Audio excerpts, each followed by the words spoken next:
शिव पुराण के अनुसार एक समय चित्रभानु नाम का एक शिकारी था।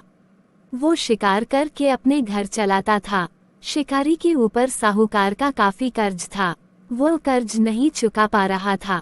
इसी के चलते साहूकार ने उसे बंदी बना लिया था। इस दिन शिवरात्रि थी। उसने दिन भर शिव का स्मरण किया और उपवास किया। ऐसे ही पूरा दिन गुजर गया। शाम को साहूकार ने चित्रभानु को एक दिन का समय दिया कर्ज चुकाने के लिए और उसे छोड़ दिया।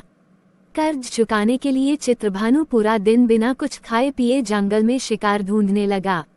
ऐसे ही शाम निकल गई और रात हो गई। इसके बाद वो रात बीतने के इंतजार में बेल के पेड़ पर चढ़ गया। इसी पेड़ के नीचे शिवलिंग था। बिना जाने शिकारी बेलपत्र तोड़कर नीचे की तरफ गिरा रहा था, जो कि संयोगवश शिवलिंग पर गिर रहे थे। इससे उसका व्रत पूरा हो गया। इसके बाद चित्रभानु को तालाब के किनारे एक गर्भिणी हिरनी दिखाई दी जो पानी पीने के लिए आई थी। उसका शिकार करने के लिए उसने धनुष बाण निकाला। उस हिरनी ने चित्रभानु को देख लिया। इस पर उसने शिकारी से कहा कि उसके प्रसव का समय है। तुम दो जीव की हत्या करोगे, ये ठीक नहीं है। हिरनी ने शिकारी से वादा किया जब उसका बच्चा इस दुनिया में आ जाएगा तब वो खुद आएगी, तब वो उसका शिकार कर सकता है, लेकिन अभी उसे जाने दे। शिकारी ने उसकी बात मान ली और जाने दिया। इसके बाद प्रत्यंचा चढ़ाने तथा ढीली करते समय शिवलिंग पर कुछ और बेलपत्र गिर गए। ऐसे में चित्रभानु से अनजाने में शिव की प्रथम पहर की पूजा भी हो गई। कुछ समय बीता। शिकारी को एक और हिरनी दिखी जो वहां से जा रही थी। उसे देखकर शिकारी बहुत खुश हुआ और शिकार करने के लिए तैयार हो गया।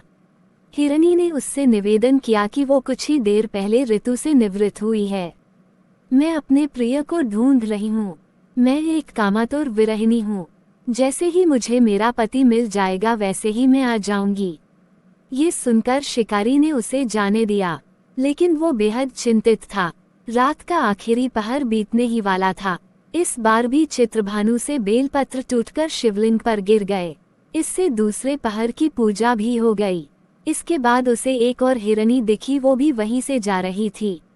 उसने उस हिरनी के शिकार का भी निर्णय लिया। उसने शिकारी से कहा कि मेरे बच्चे मेरे साथ हैं।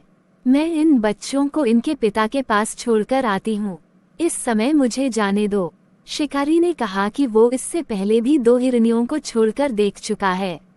वो इस बार इस हिरनी को नहीं छोड़ेगा। इस पर हिरनी ने कहा कि वो उसका विश्वास करें। मैं लौटने की प्रतिज्ञा लेती हूँ। इन सब में शिकारी की शिवरात्रि की पूजा हो चुकी थी और सुबह भी हो चुकी थी। उपवास की पूजा भी हो गई थी। अब शिकारी को एक हिरण दिखा। उसने निश्चय किया कि वो उसका शिकार जरूर करेगा। चित्रभानु ने प्रत्यंचा चढ़ा ली। इस पर हिरण ने कहा कि अगर उससे पहले आई 3 हिरनियों और उनके बच्चों का शिकार उसने किया हो तो उसका भी शिकार कर ले, जिससे उसे उनके वियोग में दुखी न होना पड़े। लेकिन अगर उन्हें जीवनदान दिया है तो उसे भी छोड़ दे। जब वो उन सभी से मिल लेगा तो वो आ जाएगा। ये सुनकर शिकारी ने उस हिरण को रात भर का घटनाक्रम बताया। तब हिरण ने कहा कि वो तीनों हिरनियां उसी की पत्नी हैं। हिरण ने शिकारी से कहा कि जिस तरह से तीनों हिरनियां प्रतिज्ञाबद्ध होकर यहाँ से गई हैं, अगर उसकी मृत्यु हो जाती है तो वो धर्म का पालन नहीं कर पाएंगी। हिरण ने कहा कि जिस तरह उसने विश्वास कर हिरनियों को जाने दिया उसी तरह से उसे भी जाने दे। वह जल्दी ही पूरे परिवार के साथ शिकारी के सामने हाजिर हो जाएगा। चित्रभानु ने उस पर भी विश्वास किया और जाने दिया। उसका मन निर्मल हो चुका था क्योंकि वो शिवरात्रि का व्रत पूरा कर चुका था। उसके अंदर भक्ति की भावना आ चुकी थी। कुछ ही समय बाद वो हिरण अपने परिवार के साथ शिकारी के सामने हाजिर हो गया। उनकी सत्यता, सात्विकता एवं प्रेम भावना देखकर शिकारी को बेहद आत्मग्लानि हुई। इस भाव में उसने जीवों को जीवनदान दे दिया। व्रत पूरा करने से चित्रभानु को मोक्ष मिल गया। उसकी मृत्यु के बाद उस शिकारी को शिवगण अपने साथ शिवलोक ले गए।